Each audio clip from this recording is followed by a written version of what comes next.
ये जितने भी लोग अमेरिका में रहते हैं, कभी सोचा है कि $4000 का नया लैपटॉप ऑनलाइन मार्केट प्लेसेस पे $2000 का कैसे मिल जाता है? $100 का परफ्यूम $20-25 में मिल जाता है। नए नए ब्रांड न्यू जूते इतने सस्ते कैसे मिल जाते हैं, वगैरह वगैरह। हालिया दिनों में अमेरिका में ऑर्गेनाइज्ड रिटेल क्राइम की वेव इतनी बढ़ चुकी है कि एक रिपोर्ट के मुताबिक ये इंडस्ट्री $70 बिलियन तक की पहुंच गई है। मीनिंग ये कि 2020 में जितना भी माल अमेरिकन स्टोरों से चोरी हुआ था उसकी वैल्यू $70 अरब थी। और फिर ये सारा चुराया हुआ माल ऑनलाइन मार्केट प्लेसेस यानी फेसबुक, अमेजॉन, ईबे वगैरह वगैरह पर सेल किया जाता है। और अब तो अमेजॉन ने भी अपने कस्टमर्स को वार्न करना शुरू कर दिया है सारे मामले के ऊपर। अब सवाल ये है कि ये रिटेल ऑर्गेनाइज क्राइम इतना पिछले सालों में क्यों बढ़ा है और ये खास कुछ चंद शहरों में ही क्यों हो रहा है, इसी पर आज की वीडियो में बात करना चाहता हूँ। सबसे पहली वजह तो इस ऑर्गेनाइज क्राइम की बढ़ने की है टेक्नोलॉजी। हालिया दिनों में हमने सोशल मीडिया पर भी बहुत सारी वीडियोस देखी हैं जिसके तहत झुंड के झुंड बहुत बड़े बड़े ग्रुप्स जो हैं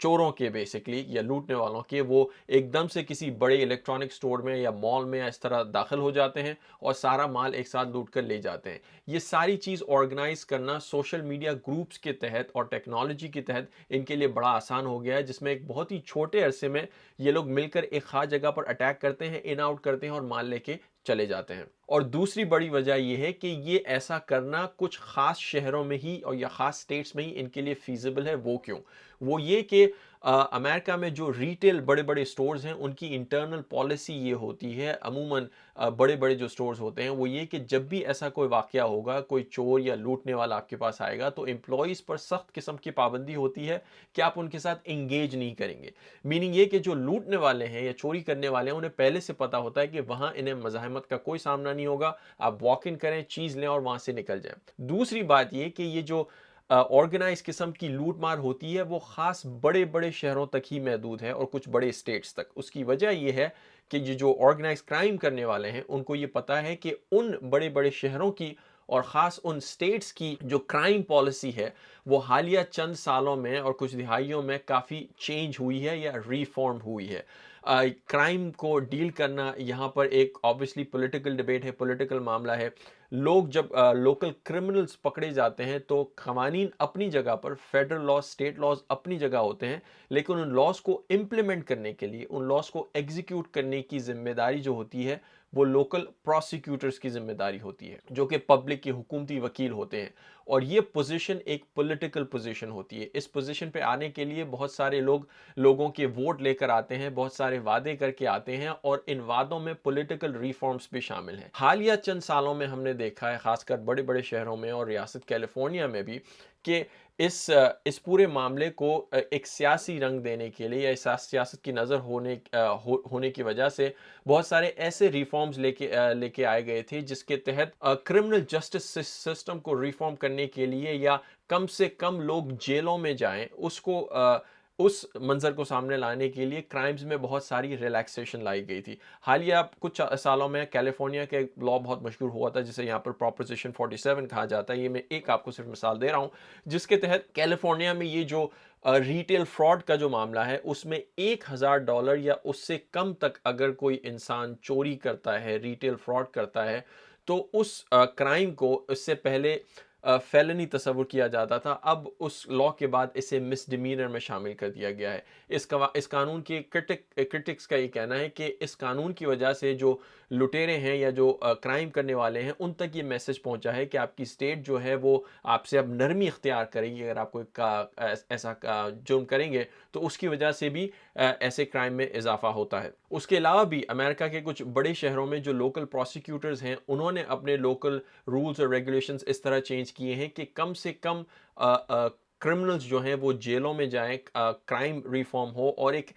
इस नीयत के साथ इस सारी चीज़ों को रिफॉर्म किया गया है कि शायद इस सॉफ्ट अप्रोच से लोगों में तब्दीली आएगी और शहरों में क्राइम कम होगा। हालांकि रियलिटी जो है उसके ऑपोजिट है और कुछ लोगों का ये ख्याल है कि ये क्राइम बढ़ने की वजह, एक बहुत बड़ी वजह ये सॉफ्ट पॉलिसीज़ भी हैं। एक और बहुत बड़ी बात जो ज़हन में रखना ज़रूरी है वो ये कि ये जो $70 बिलियन हैं या जितनी भी चीज़ें चोरी होती हैं या जितना भी नुकसान होता है, जितना बिल फटता है, वो इवेंचुअली कौन पे करता है? आपको इसके लिए ये बात समझना ज़रूरी है कि जितने भी बड़े-बड़े स्टोर्स हैं, इवन छोटे से बड़े स्टोर तक, वो अपनी जितनी भी मर्चेंडाइज़ वहाँ पर रखते हैं वो सारी की सारी इंश्योर्ड होती है। मीनिंग ये कि जब भी इस किस्म की कोई लूट मार होती है या कोई वहाँ से चोरी करके ले जाता है तो फ़ौरन वो डैमेजेस या चोरी जो है वो कंपनी अपनी इंश्योरेंस कंपनी से वसूल करती है। नाउ अब ये जो रकम इंश्योरेंस कंपनी है वो अपनी जेब से तो पैसे नहीं देते, इंश्योरेंस कंपनी भी जो पब्लिक की तरफ से या पूरे मुल्क भर में जो पॉलिसीज़ वो इशू करते हैं जिनसे प्रीमियम लेते हैं उसी पूल में से उनको पैसे देते हैं। तो जिन जिन शहरों में ये चोरियां ज़्यादा होती हैं उन शहरों में इन इंश्योरेंस कंपनीज के क्लेम ज़्यादा बढ़ते हैं, और जिन शहरों में इंश्योरेंस कंपनीज के क्लेम ज़्यादा बढ़ते हैं उन शहरों में फिर आम लोगों के लिए, मेरे और आप जैसे लोगों के लिए इंश्योरेंस खरीदना मुश्किल और महंगा हो जाता है। मीनिंग ये कि इवेंचुअली जो कॉस्ट पे डाउन होती है वो कंज्यूमर की पॉकेट तक आती है, और आम लोग, आम शहरी जो इंश्योरेंस पॉलिसीज खरीदते हैं, मुख्तलिफ किस्म के इंश्योरेंसेस लेते हैं, प्रीमियम्स लेते हैं, उन तक ये कॉस्ट ट्रांसफ़र की जाती है। और एक दूसरा तरीका भी ये है जो हालिया रिपोर्ट्स के मुताबिक, कि जब ये स्टोर्स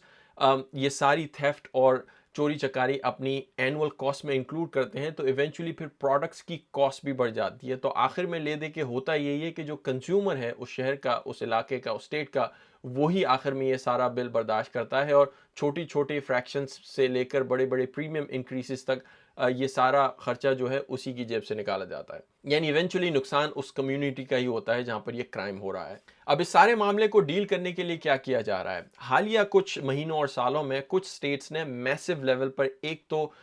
इन ऑर्गेनाइज्ड गैंग्स के खिलाफ क्रैकडाउन शुरू किए हैं। हाल ही में कैलिफोर्निया में और बाकी स्टेट्स में स्टेट लेवल पे